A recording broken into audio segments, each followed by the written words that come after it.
Bom, o professor Joaquim Valentim é professor de Psicologia Social da Universidade de Coimbra, tem doutorado em Psicologia Social na Universidade de Coimbra e fez também doutorado europeu em Representações Sociais. Universidade de Roma La Sapienza, Universidade de Helsinki e o Escritério. As principais áreas de pesquisa são as representações sociais, as relações entre grupos, diversidade cultural e memória coletiva. E entre as diversas publicações que ele tem, a gente cita duas, né, que é o livro Escola, Igualdade e Diferença, publicado pela editora Campo das Letras, em 97, e Societal Approaches in Social Psychology, editado pela Peter Lang em 2011. Então, agora eu passo a palavra para o conferencista, né, para proferir a conferência intitulada Os Níveis de Análise da Psicologia Social e a Teoria das Representações Sociais. Obrigado, sim. Bom dia a todos. Eu começo por publicamente agradecer o convite que me foi feito para estar neste simpósio, que já vai na terceira ronda, como dizia a Ana Raquel ontem, já começa a ser uma tradição, e esta é uma boa tradição que se vai construindo e que me agrada muito ver como é que vocês têm estado a conseguir criar este espaço de debate e de discussão. Quero também expressar os meus agradecimentos sinceros aos organizadores, em especial ao Marcos e à Dalila, e de facto há aqui qualquer coisa que eu não digo isto por simples cortesia ou simpatia, mas acho que a existência de espaços em que diferentes perspectivas podem dialogar, em que de uma maneira, como dizia também a Ana Raquel ontem, formal e informal, nós podemos discutir diferentes pontos de vista, não nos limitamos a correr para a apresentação dos nossos últimos dados em grandes encontros, é qualquer coisa que é útil e que pode fazer avançar a disciplina. Eu acho que isso é bom e é obviamente um privilégio estar aqui convosco a fazer isso. Muito agradeço de facto a quem me convidou. Eu acho que os debates e os diálogos constituem uma das melhores meios, uma das melhores ferramentas para construir uma disciplina como a psicologia social, uma disciplina que desde o início sempre foi marcada por uma tensão entre o individual e o coletivo, entre o psicológico e o social.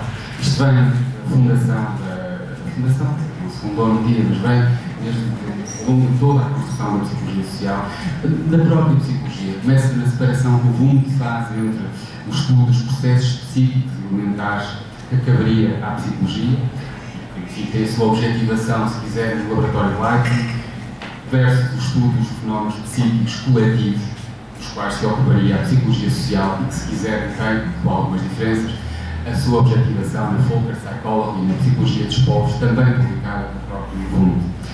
Esta separação, como penso que todos saberão, rapidamente se transformou numa dicotomia que faz parte da própria psicologia e que se encontra ao longo de toda essa história, encontra-se desde logo no debate entre Tarde e Durkheim, Tarde sustentando que os fenómenos sociais podem ser estudados como fenómenos psicológicos, Durkheim recusando isso, considerando que os fatos coletivos, principalmente o que hoje chamaríamos das representações sociais, têm uma dinâmica própria e devem ser estudados como tais.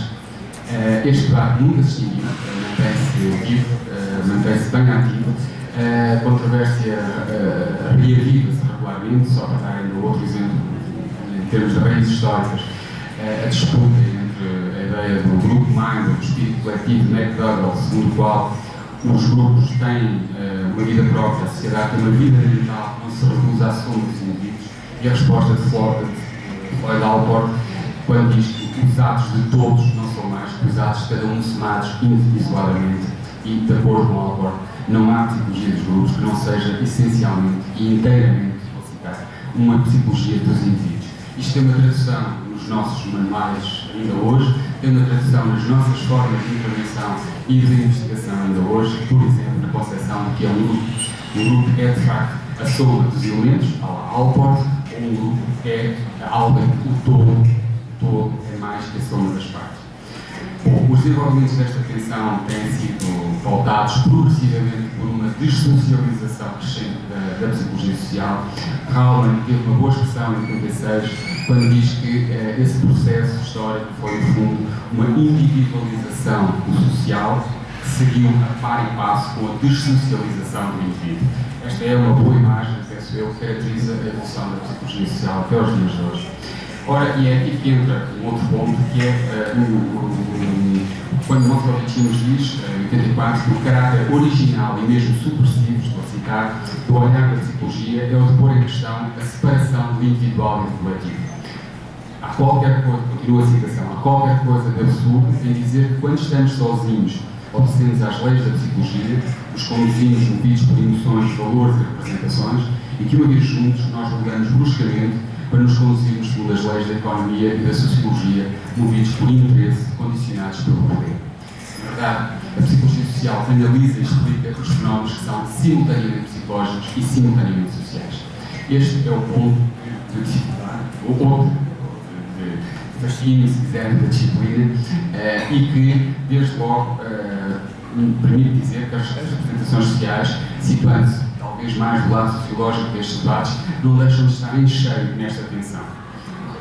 Recordo apenas que a noção de representações sociais, Moscovici vai buscá-la à noção de representações coletivas de Durkheim, e a opção que faz pelo adjetivo chamar social em vez de coletivas não é apenas um detalhe linguístico, mas é uma opção conceptual, através da qual Moscovici pretende tornar a noção da representação social um conceito-chave e até, de acordo com os textos originais de Moscovici, um conceito fundador de um programa teórico mais vasto que pretende igualmente dar conta de como se constrói a realidade social. Por um lado, essa opção, que é o social, representações sociais, em vez de representações coletivas, como Durkheim nos estudar, por um lado, essa opção traduz a recusa desse dualismo individual-coletivo, que se encontrava na oposição que Durkheim tinha feito entre representações individuais, que seriam estudadas pela psicologia, e representações coletivas, que seriam estudadas pela sociologia. Por outro lado, esta opção pelo social, pelo adjetivo social em vez do coletivo, procura sublinhar também as características diversas, plurais e não necessariamente homogéneas que podem ter as representações sociais e também o seu papel na produção e não apenas na reprodução da sociedade. Porque, de facto, as representações coletivas em Durkheim eram monolíticas e vinham sempre do exterior para o interior, da sociedade para o indivíduo. Como diz Jorge fala, no capítulo recente sobre as representações sociais, estudar as representações sociais implica que não se pode estudar o individual sem o social e vice-versa. E é este o desafio, digamos assim, que eu tomei como ponto de partida para a conferência que estou aqui a fazer.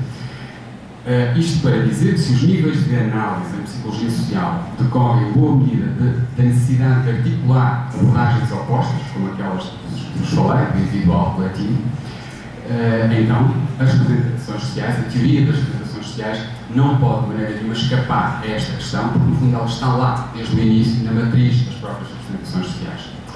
Naquilo que vos vou apresentar daqui em diante, vou basear no modelo de Duarte sobre os 4 níveis de análise, um modelo de 1982, em que Duarte propõe, de facto, 4 níveis de análise em psicologia social, que não são níveis da realidade, a realidade não se reduz, não tem lá estes 4 níveis, são sim níveis de análise. E outro ponto importante é que o estudo de cada um destes níveis que é legítimo, ou seja, não há um que seja melhor que o outro. Trata-se apenas de opções teóricas, epistemológicas, o que quer que sejam, mas no fundo cada nível de análise tem a sua legitimidade.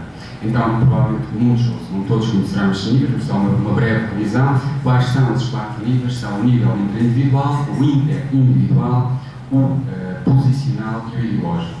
Muito brevemente, o nível interindividual tem basicamente a ver com a maneira como o indivíduo organiza a percepção do seu meio ambiente. Um dos melhores exemplos é a teoria da dissonância cognitiva de Festinger, passa-se tudo ao nível dos mecanismos interindividuais.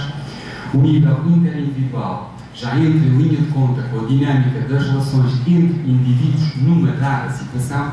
Um exemplo pode ser a teoria da atribuição.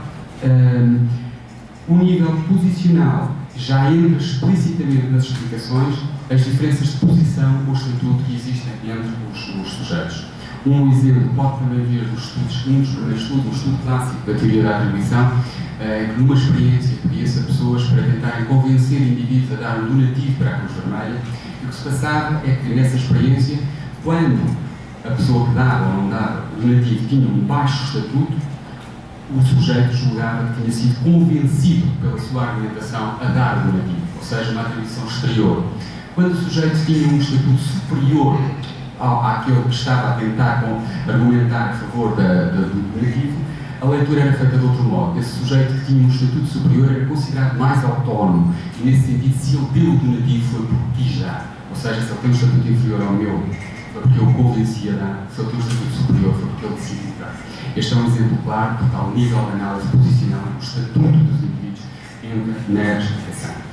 O quarto nível de análise, o ideológico. Aí estamos em cheio nas representações sociais, nas ideologias, nos sistemas de crenças, como ontem nós ouvimos aqui também falar, o Dr. Jorge fala sobre a crença no mundo justo, a ideia de que as pessoas têm o que merecem e merecem o que têm. É claramente o nível de análise ideológica que estamos a tratar com este nível. Ora bem, este foi o modelo proposto em 82, mas entretanto o tempo passou e felizmente a psicologia social tem tido bastante vitalidade e tendo em conta os enormes desenvolvimentos que entretanto se verificaram na psicologia social, o mesmo base em 2011 propõe dois outros níveis de análise. O nível do funcionamento cerebral, o neurofisiológico, se quiserem, e o nível intersocietal. Vamos então ver, vamos entrar um bocadinho mais em cada um destes, antes de passar para outros pontos. Vamos então ao primeiro destes níveis, o nível neurofisiológico ou a neurociência social, se quiser. Aparentemente, as explicações deste nível são um reforço técnico-científico, se quiserem, da primeira linha individualista a que me referi no início, e isso é verdade, também é isso, mas não é só isso. Não se trata de um mero aprofundar dessas abordagens individualistas. Sobretudo se tivermos em conta as implicações epistemológicas e políticas que podem decorrer da escolha deste nível de explicação em psicologia social. As implicações epistemológicas remetem para os possíveis riscos de um recuo, ou pelo menos de dificuldades acrescidas nas abordagens que são específicas da psicologia, e mais ainda as que são especificamente psicossociais. Isto pode até tornar-se um bom exemplo daquilo que Moscovici dizia quando, em 1988, se referia à separação entre a psicologia e a sociologia, como tendo por efeito esvaziar a primeira, a psicologia, do seu conteúdo e alimentar a ideia de que um dia poderá vir a ser um ramo da biologia. Eu, apesar da importância das implicações epistemológicas, tendo em conta o tema deste simpósio, portanto, na intervenção, níveis de análise de psicologia social, intervenção, eu vou falar um bocadinho mais sobre as implicações políticas. E vejamos então algumas das implicações políticas dos desenvolvimentos deste nível de análise. Voltando um pouco atrás novamente, desde os anos 30, como há pouco já comecei a introduzir a questão, a disciplina foi largamente marcada por uma visão liberal da natureza humana. Ou seja, a ideia de que temos um indivíduo livre e os grupos, o social, de alguma maneira, pode corromper esse indivíduo. Nestas concepções, o indivíduo é a única garantia de liberdade. Isto é poucas vezes dito explicitamente, mas uma das vezes em que é dito explicitamente é por Floyd Allport, mais uma vez, em 1933, quando estigmatiza claramente os grupos e instituições por serem limitações à liberdade. E diz, e estou a citar, o nosso dilema mais incómodo não vem do facto de nos faltarem boas instituições, mas de termos instituições. Ou seja, é nesta esteira do papel dos grupos, do papel da influência social como algo nefasto, que algumas das experiências clássicas, como as experiências sobre a influência social do Ash, o estudo da prisão de Stanford, de Zimbabwe, os estudos do Miller, etc., embora tenham muitas outras riquezas, mas de alguma maneira inserem-se neste filão que considera que, no fundo, os grupos, como vos disse há bocadinho, os grupos de influência social têm um papel muito forte.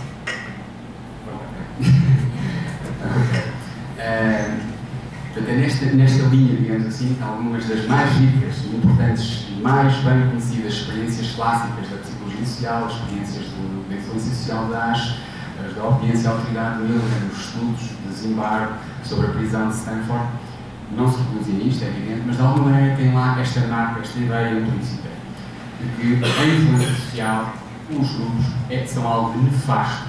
Esta ideia, no fundo, pode-nos fazer tirar daqui uma lição.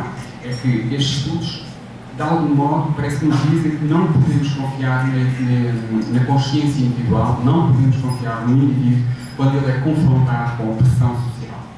Não é uma ideia nova destes autores, ela vem de longe, esta ideia de que os grupos corrompem o indivíduo, se quiser. É uma concepção que, em última análise, remonta a um autor que não é muito falado na psicologia social, mas que a marcou bastante, que é Gustave Le Bon, quando dizia isto, eu cito também Le Bon, só pelo facto de pertencer a uma multidão, o homem desce vários graus na escala de civilização. Isolado seria talvez um indivíduo culto. Em multidão é um ser instintivo, pior que um bárbaro. Quem diz multidão diz grupo. E esta ideia que aqui aparece no fármaco como cada rule acaba por estar presente em muitas das investigações que fizeram a história e que marcaram também pela positiva a psicologia social. Ora, isto não deixa de nos levantar, se quiserem, razões morais, na medida em que esse tipo de interpretação veicula uma concepção passiva dos indivíduos daquilo a que o mesmo Solomon Asch mostra que as coisas são mais complexas, não é? Daquilo a que ele mesmo chamou o sonambulismo social. Isto traduz-se num argumento que serve, por exemplo, de desresponsabilização e que conduz à análise psicossocial a desculpar o indesculpável, como dizem Steve Rasher e Avon num artigo de 2006. O que está aqui em causa, muitas vezes, é a desresponsabilização dos indivíduos pelos atos cometidos quando inseridos em grupos, uma vez que aí o responsável não seria o indivíduo, mas a situação, o contexto, o papel que a isso o obrigou. Não se trata apenas de uma questão teórica, mas isto contém fortes prolongamentos éticos, jurídicos e práticos de intervenção e de aplicação, se quiserem.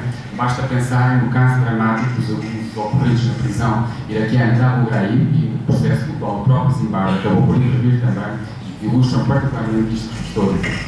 Ou seja, neste filão de investigações, a imagem é de um indivíduo livre, autónomo e responsável e com um comportamento moral que deixa de o ser quando está inserido em grupos. E este foco no nível individual de explicação foi-se acentuando e tornou-se particularmente forte com a emergência e os grandes desenvolvimentos da cognição social a partir dos anos 70, que evidentemente depois se prolongam para muitas outras áreas, e uma tendência que, no fundo, foi bastante impulsionada e reforçada com o extraordinário desenvolvimento das neurociências. A tal ponto que Cacioppo e Assetti, em 2009, defendem mesmo que a psicologia do século XXI pode e deve ser não só a ciência do comportamento manifesto, não apenas a ciência da mente, mas a ciência da função cerebral. Um exemplo paradigmático daquilo que quero aqui partilhar convosco é o estudo dos correlatos neuronais das atitudes políticas. Isto é emblemático de uma série de pesquisas que examinam como é que fenómenos, as atitudes políticas, tradicionalmente explicados em termos de fatores estruturais, o nível 3, o nível posicional, o clássico que falei há cá, ou até o nível 4, o nível ideológico, como é que esses fenómenos tradicionalmente explicados a esse nível se podem manifestar a nível cerebral. É uma explicação de nível neurofisiológico, claramente, que é consistente com as preferências pelas explicações de nível intra-individual que se expandiram a partir dos anos 30 e que se foram movendo para níveis cada vez mais finos através de uma progressiva molecularização da psicologia social, se quiserem. Contudo, a visão do indivíduo que está aqui nestas concepções é diferente daquela que eu vos acabei de falar há bocadinho sobre o indivíduo que é corrompido, entre aspas, ou sem aspas, pelo grupo, como assinala muito bem Olivia Klein no artigo de 2009, a tal ponto que ele se interroga, Olivia Klein, se será um exagero ver aqui um paradigma no qual a democracia se torna uma ilusão. E, de facto, a imagem que nós temos aqui não é do indivíduo livre, mas do indivíduo submetido a incontroláveis processos neurológicos. Ou seja, com este tipo de explicação neurofisiológica, passámos de uma concepção liberal, que vê o indivíduo como único garante da liberdade e que a pressão social distorce e corrompe, em especial nos grupos, passámos dessa concepção do indivíduo livre para um determinismo ou até um mecanicismo naturalista. Aquele indivíduo livre é agora quase um autómato submetido aos circuitos neuronais, nomeadamente o comportamento político. Lieberman e colaboradores, no artigo de Psicologia Política em 2003, dizem que graças à neurociência cognitiva podemos descobrir de que maneira, cito, a cognição política é como andar de bicicleta. Isto é, ambos refletem em larga medida processos relativamente automáticos que se tornaram rotinizados e que são relativamente inacessíveis ao indivíduo. Com esta mudança para as explicações naturalistas e a emergência das neurociências e a proliferação deste nível de análise, também de explicações sociais, curiosamente aproximamos muito da ideia de desresponsabilização ou do indivíduo que perde a sua liberdade. Nos casos que eu falei anteriormente, essa desresponsabilização vinha pelo papel nefasto dos grupos e da influência social e que aqui vem pelo determinismo dos circuitos neuronais. Ou seja, estamos aqui perante uma nova espécie de individualismo no qual os indivíduos quase parecem autómatos providos de liberdade. Cito novamente Olivia Klein quando diz isto: se apoiar partidos fascistas é equivalente a guiar uma bicicleta, quem pode ser acusado de fazer? Eu penso que há aqui um desafio para a nossa reflexão teórica e epistemológica, mas, no entanto, para evitar equívocos, quero sublinhar de modo muito claro que não é a escolha deste nível de análise do funcionamento cerebral, não é o facto dos investigadores optarem por trabalhar a esse nível que conduz, inevitavelmente, a estas concepções. Não. E, para mostrar que não é assim, acho que todos perceberão que o reducionismo não está ligado ao uso da neurociência em si, mas à utilização do nível de explicação que vai ser feito, vai ser utilizado. Basta pensar que este enviesamento individualista tem sido observado com outros métodos muito diferentes, por exemplo, os métodos de papel e lápis, os tipos de reação, etc. Basta recordar-vos o uso dos testes de inteligência para difundir uma representação naturalista, individualista, etc. da inteligência. Portanto, não é, de modo nenhum, trabalhar estes níveis de análise que conduz a este reducionismo, a este tipo de reducionismo. Que isso seja um ponto que não queria criar uma confusão nesse nível. Bom, ok, mas aqui fala também das representações sociais. E o que é que tem as representações sociais a ver com isto? Do meu ponto de vista, tem duas coisas a ver com isto. Em primeiro lugar, permite um quadro teórico para sublinhar a autonomia dos fatos sociais, a linha de Durkheim, se quiser, para considerar a influência dos níveis mais elevados de explicação social, se quiser, sobre os mais inferiores, entre aspas, sobre os níveis biológicos. De facto, e é bom recordá-lo, o funcionamento cerebral também é o resultado de fenómenos que se desenrolam nesses níveis mais elevados. E parafraseando aquela citação do Alport da bocado, eu penso até que um dos dilemas mais incómodos da disciplina é procurar conseguir essa abordagem top-down, se quiserem, apesar da atração hoje em dia exercida pelo nível neuronal de explicação. E existem, enfim, os quadros, nas bases, nas raízes teóricas da psicologia social, existem vários autores que nos permitem fazer isto, desde Mead, Vygotsky, os trabalhos de Glass e Muniz sobre o desenvolvimento social da inteligência, a construção social de instrumentos cognitivos, etc., que mostram a importância das interações sociais, a importância das regulações sociais, dos quadros institucionais na construção de instrumentos de pensamento. Portanto, que mostram claramente que nós não somos determinados inevitavelmente e de forma automática, como algumas daquelas investigações nos permitem, por vezes, ou nos podem, por vezes, claro, pensar. Portanto, tem o texto da teoria das representações sociais a ver com isso. Este é o primeiro ponto, sublinhar a autonomia dos fatos sociais. Em segundo lugar, eu penso que a teoria das representações sociais pode ter também um papel único no estudo dos efeitos da disseminação destas concepções no senso comum e procurar a sua teorização em termos da evolução ou da mudança das representações sociais. Ou seja, nesta matéria é evidente que as representações sociais não têm um papel na realização deste estudo, destes níveis de análise, mas não é tão fácil pensar que as representações sociais vão entrar no estudo do cérebro social. Não é impossível, mas isso não é assim tão fácil, mesmo que insista na precedência social, na tal autonomia do Estado, dos factos sociais. Mas eu penso que o seu papel é mais o de estudar as implicações societais, designadamente as implicações políticas da expansão deste tipo de explicações, em especial o seu determinismo fatalista, se quiser. Parece-me que isso aí sim pode ter importantes repercussões em termos de intervenção, nomeadamente nos possíveis ou potenciais maus usos que daí podem vir a ser feitos, por exemplo, na profilaxia do comportamento delinquente e especialmente no domínio da educação. Por exemplo, eu acho que seria interessante estudar como a disseminação destas ideias tem sido feita na comunidade científica, na sociedade, no senso comum, se quiserem usar o esquema dos mecanismos de difusão, propagação e propaganda de metodologia, e também estudar como esta disseminação estará ou não associada à revalorização das explicações fatalistas de origem genética, de origem biológica, nas explicações das desigualdades e das diferenças. Porque mesmo não devemos menosprezar a importância destas concepções, mesmo quando elas podem até ter alguma pobreza explicativa do ponto de vista teórico e metodológico. Essa pobreza explicativa pode ser a sua força em termos de objetivações do senso comum e nos usos e abusos que dela poderão ser feitos. Para tentar mostrar que isto pode ser pertinente, recordo-vos como foram usados os argumentos científicos, designadamente da psicologia, acerca dos dons hereditários durante boa parte do século XX. Como esses argumentos serviram durante boa parte do século XX, por exemplo, para a recusa de uma escola única e igual para todos, com argumentos científicos. Porque os indivíduos não tinham os mesmos dons e capacidades biológicas e mentais, portanto, não tinha sentido haver a mesma escola única para todos. Vou dar só um exemplo, como estes argumentos foram usados em Portugal, quando em 1934 Eusébio Tamanini concluía, estou a citar, que, com base no psicólogo americano Terman, que o nível mental dos alunos, que a população escolar portuguesa se dividia em 5 grupos. Os ineducáveis, 8%, normais estúpidos, 15%, inteligência média, 60%, inteligência superior, 15% e notáveis, 2%.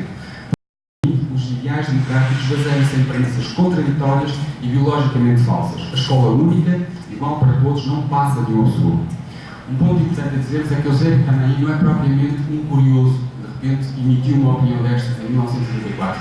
Não, é um dos mais conceituados antropólogos portugueses, uma das figuras de proa da antropologia portuguesa dessa época, e que foi Ministro da Instrução Pública de 1964 a 1936. Portanto, é evidente que isto diz muito, penso eu, é lógico que a história não se repete, mas as lições e as ilações são óbvias, mas, no entanto, insisto, não se trata de afirmar, de maneira nenhuma o estou a fazer, que o uso deste nível de análise neurofisiológica leva inevitavelmente a este tipo de implicações. Eu quero aqui sublinhar a importância da reflexão teórica e heurística a este respeito. Basta pensarmos, por exemplo, nos anos 30 do século passado, os geneticistas estiveram na linha da frente daqueles que criticaram o uso das teorias hereditárias para defender ou para atacar os ideais democráticos na escola. Portanto, repito, está aqui em causa não é logo o uso deste nível de análise, mas sim, de facto, nós estamos atentos, nomeadamente, aos seus efeitos de disseminação no senso comum.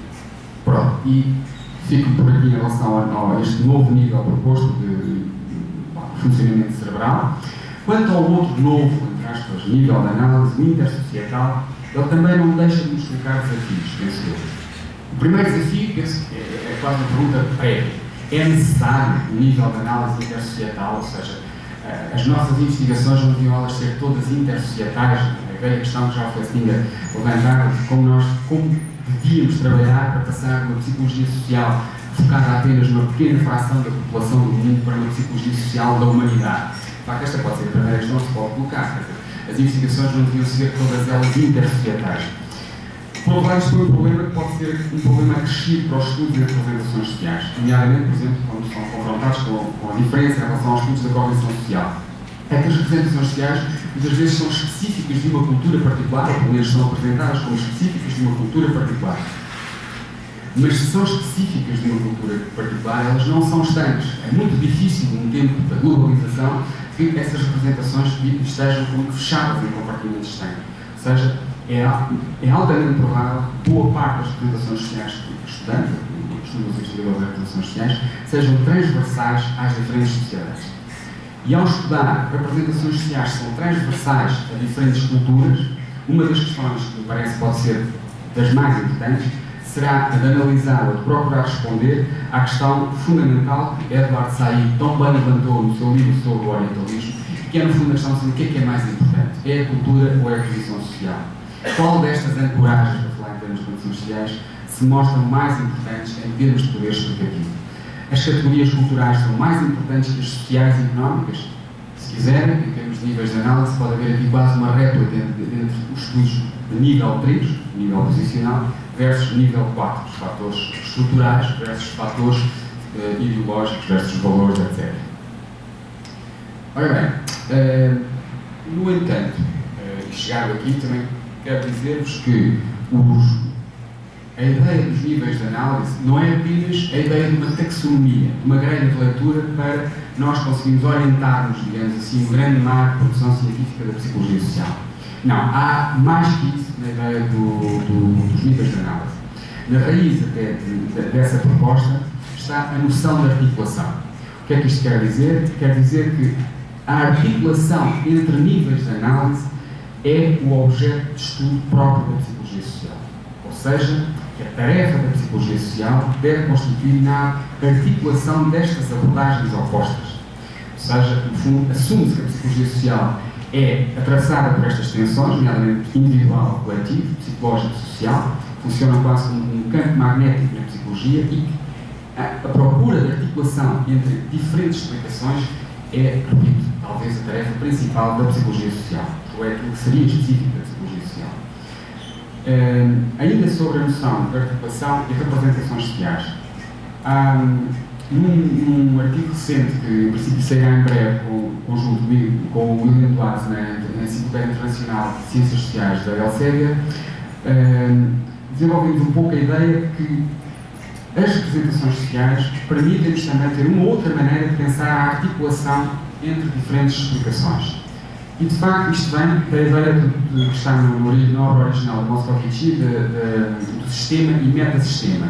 Não sei se recordam, se conhecem ou não, mas pronto, a ideia, o problema de base, digamos assim, de Moscovici é que, ao estudar a difusão, ou disseminação, melhor dito, das representações da psicanálise na sociedade francesa, ele depara-se com raciocínios feitos por adultos que não respeitam a lógica formal. Raciocínios que parecem quase raciocínio infantil. Não respeitam a lei da não contradição, por vezes passam das conclusões para as premissas, em vez de ter das premissas para as conclusões, etc. Então o que é que se passa aqui? Se as pessoas já têm pensamento formal, porque é que não o estão a usar? E vem daí a ideia de que, no fundo, da mesma maneira que as regras formais podem consistir num meta-sistema, assim, que regula, que valida, que controla o funcionamento cognitivo, também as normas sociais, também o meta-sistema social pode regular, validar, controlar o funcionamento cognitivo de maneira a mantê-lo de acordo com essas normas e essas regras sociais.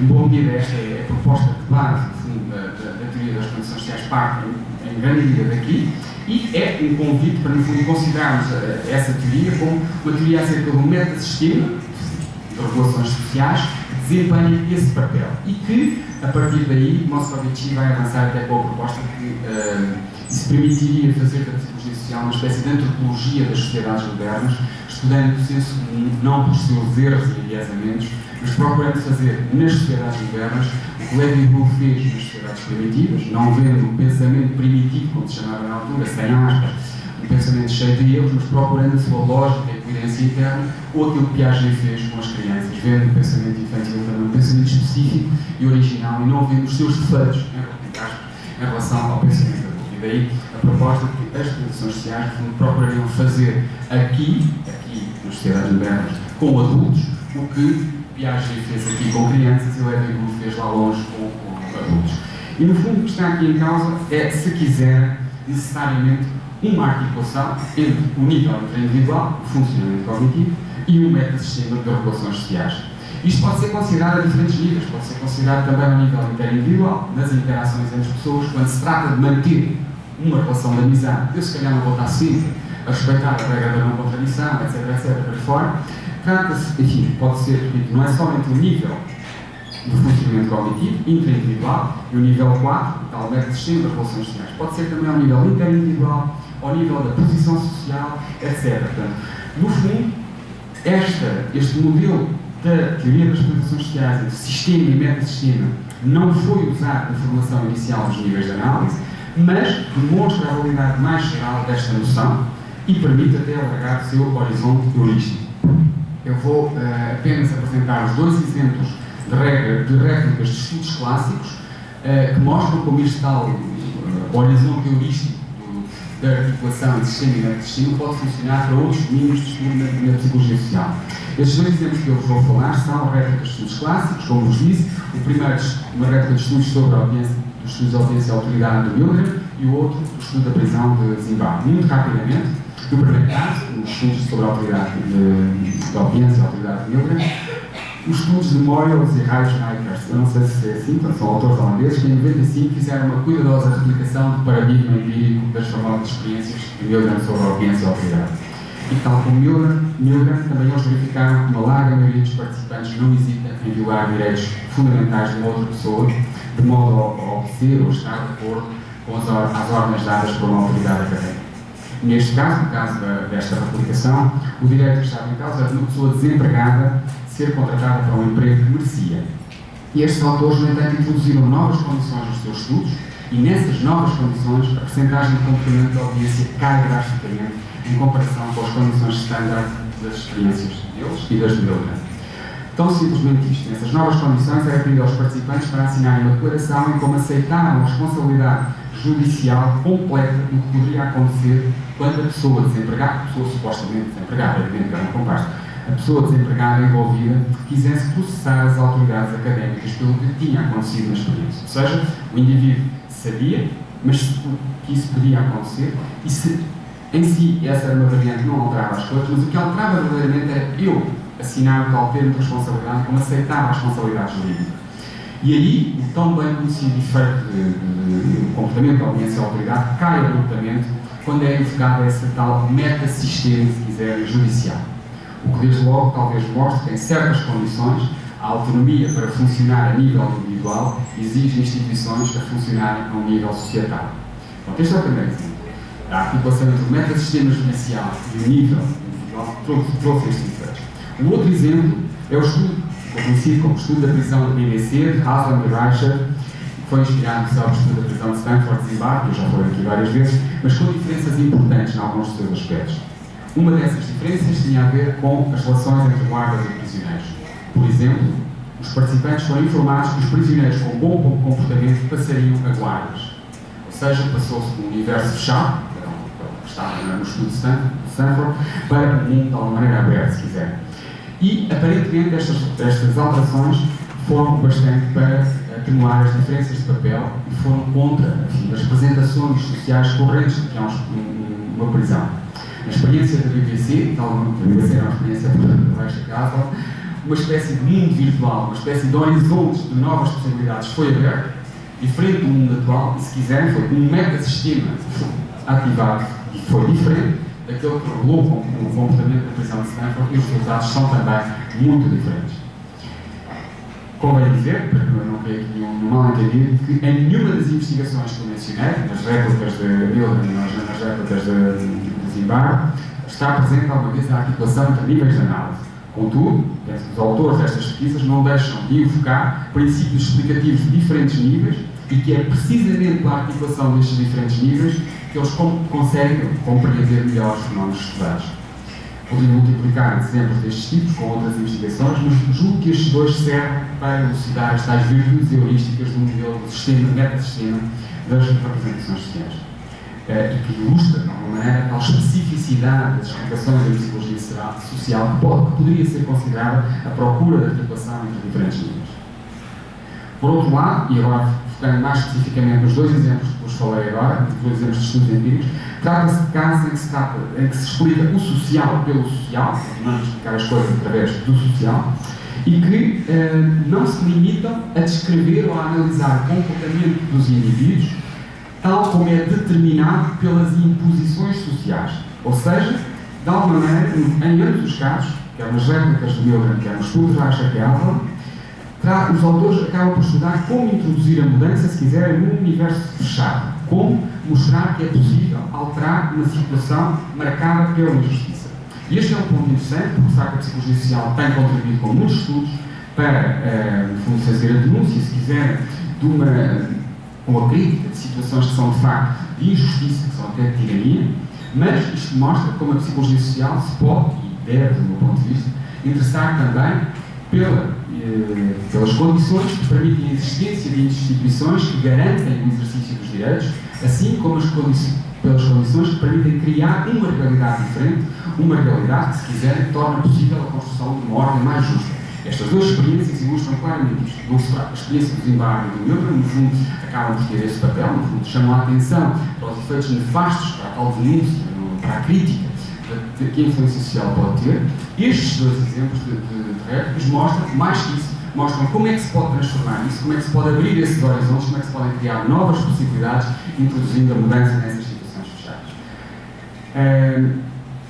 Por outro lado, esta articulação de explicações baseadas nos conceitos de sistema e meta-sistema, penso que também nos permite lançar luz sobre um ponto que raramente tenho visto ser discutido ou sublinhado, e que é este. Duance refere-se sempre às articulações em termos de correspondências. De facto, quase sempre nestes termos que Duance fala disto. Mas parece que não são paralelos, não têm o mesmo estatuto, se quiserem. Quando muito são paralelas assimétricas, quer dizer, pelo menos frequentemente é o nível de análise superior que domina. Como nos exemplos anteriores, quer dizer, a posição social na experiência que eu vos falei há bocadinho sobre o donativo para a Cruz Vermelha. É esse nível de análise que vai predominar, é esse nível de análise que, pelo menos, vai clarificar, vai lançar luz sobre os fenómenos a explicar. Ontem vimos na conferência do professor Jorge Vala a crença no mundo justo. Se virmos isso do ponto de vista do nível 4 de explicação, é a crença no mundo justo que lança luz sobre o fenómeno que estamos a estudar. Este é um ponto para dizer que não há necessariamente a correspondência, não é apenas um encaixe entre coisas equivalentes, há por vezes uma regulação, como acontece também no metasistema que vem de Moscovici, não é? Que o define como um metasistema que verifica, regula e valida o funcionamento cognitivo. Parece que é isto um pouco que acontece sempre quando se trata da articulação de níveis de análise.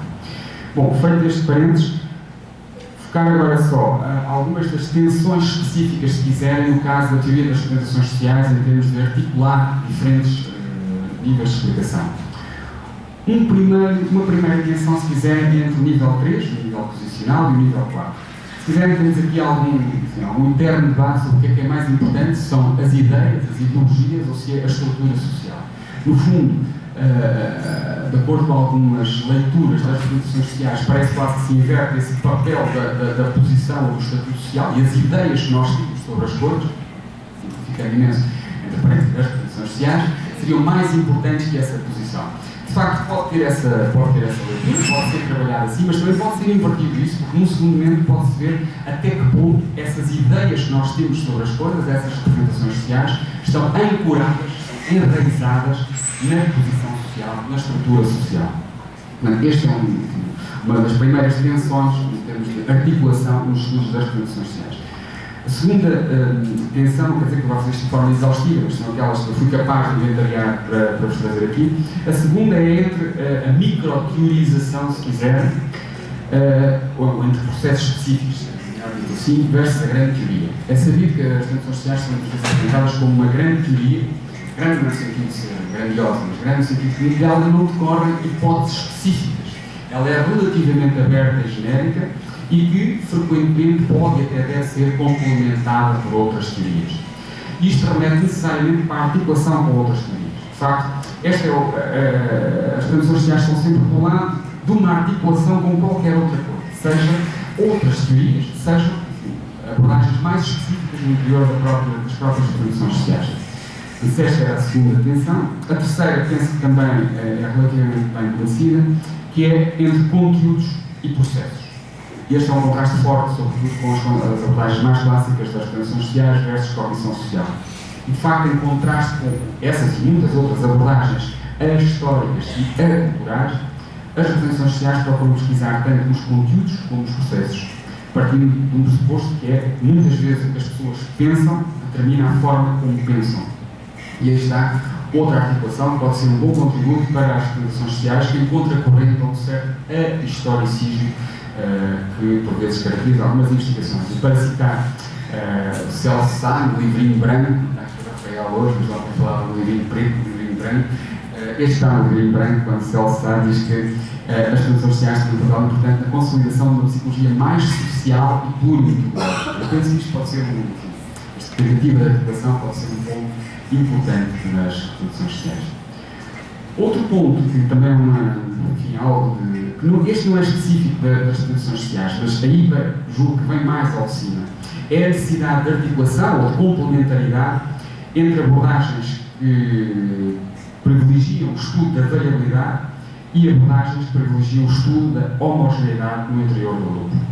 E digo isto também para acentuar que não é possível reduzir o estudo das representações sociais às tais representações coletivas de Durkheim que eu vos falei no início. Não é possível reduzir o estudo das representações sociais à procura de homogeneidade no interior de uma categoria social. Isto é insustentável sem considerar a articulação com a variabilidade intraindividual. No fundo, eu acho que aqui está o cerne da questão teórica do estudo, o cerne da questão teórica dos estudos das representações sociais, não está na procura de consenso no interior do grupo, uma espécie de grupo mãe, já lá vai, digamos assim, mas na procura dessa articulação entre interindividual e coletivo, ou se quisermos, na procura de articulação entre a variabilidade e a homogeneidade no interior do grupo, que é até se calhar a matriz específica dos estudos de representações sociais. Um dos casos que ilustra isto,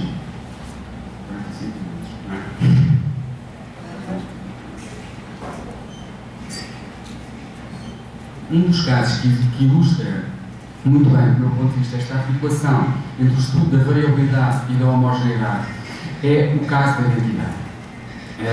Isto, de facto, permite mostrar outras coisas, nomeadamente a articulação entre as representações sociais e outras teorias, e até permite-me fazer outra coisa, que é fazer uma ligação com a excelente conferência de ontem do professor Jorge Vala, que no fundo apresentou todos estes estudos desde o princípio, desde os trabalhos de Tasca e tudo mais. Mas só para terminar, eu fico dentro do tempo, e penso que não digo nada de novo se disser que o estudo da identidade na psicologia social tem sido marcado pelo modelo da categorização e pelo modelo da oposição, e pela oposição entre individual e coletivo, que muitas vezes tem manifestado aqui, digamos, na forma de uma oposição entre identidade pessoal e identidade social. Como Jorge Vala mostrou muito bem, os trabalhos de Taschel sobre a categorização começam por mostrar dois efeitos: o efeito da assimilação e contraste, ou seja, havendo categorização, nós acentuamos as semelhanças dentro de uma categoria, acentuamos as diferenças entre categorias. Sei lá, se categorizar portugueses brasileiros, acentua as diferenças entre portugueses e brasileiros e acentua as semelhanças entre portugueses e as semelhanças entre brasileiros. E, por outro lado, este modelo é também marcado por um certo antagonismo entre o individual e o coletivo na forma de uma categorização, ou de uma identidade pessoal, melhor dito, e uma identidade social. Porque se é assim, a identidade social, quando me defino como português, absorve as características específicas dos indivíduos e, no fundo, conduz a uma espécie de autoestereotipia, ou seja, das duas uma, ou nos diferenciamos entre indivíduos ou nos diferenciamos entre categorias. E, de facto, de acordo com este modelo, durante muito tempo, a semelhança e a diferença, a identidade pessoal e a identidade social, são dois polos que dependem negativamente um do outro. Elas podem, as tais diferenças ou semelhanças, podem ocorrer entre indivíduos ou entre grupos. Parece que não pode, ou pelo menos parecia durante muito tempo, não podiam ocorrer ao mesmo tempo entre indivíduos e entre grupos. No entanto, não é bem assim. Logo a partir dos anos 70 começaram a aparecer uma série de estudos que mostravam que às vezes parecia que isto acontecia em simultâneo. Desde logo os trabalhos de Deschamps sobre a hipótese de covariação, que mostravam que por vezes acontecia ao mesmo tempo a diferenciação no interior do heterogrupo, do meu grupo, ao mesmo tempo que acontecia a diferenciação entre grupos. Outros trabalhos, como foi feito os estudos de Codol sobre a conformidade superior de si, ou o efeito pico primos interpares, mostravam também que os indivíduos mostram muitas vezes uma tendência para atribuírem a si próprios uma maior conformidade com as normas e valores do grupo que aos outros membros do grupo. Quer dizer que, no fundo, estou-me a diferenciar no interior do meu grupo, ao mesmo tempo que me estou a diferenciar dos membros do outro grupo. E também os estudos de José Marques sobre o efeito de ovelha negra, que mostram que nós diferenciamos mais entre os membros bons e os membros maus, no caso do nosso grupo, do heterogrupo, do que no caso dos outros grupos. Todos estes casos que vos falei aqui brevemente são, no fundo, diferentes manifestações daquilo que hoje é conhecido como o efeito de homogeneidade do exogrupo, ou seja, eles são todos semelhantes, nós somos todos diferentes, mas, no fundo, este efeito já põe aqui um problema ao modelo clássico da categorização, porque não é suposto que isto aconteça, porque, de acordo com esse modelo, ao mesmo tempo devem existir diferenças, devem acentuar-se as diferenças entre os grupos e as semelhanças entre os grupos. E parece que é isso que nos está aqui a acontecer. No entanto, as coisas ainda são mais complexas, ou mais interessantes, se quiser, porque mesmo esse efeito de homogeneidade do exogrupo, eles são todos semelhantes, nós somos todos diferentes, este efeito não é universal.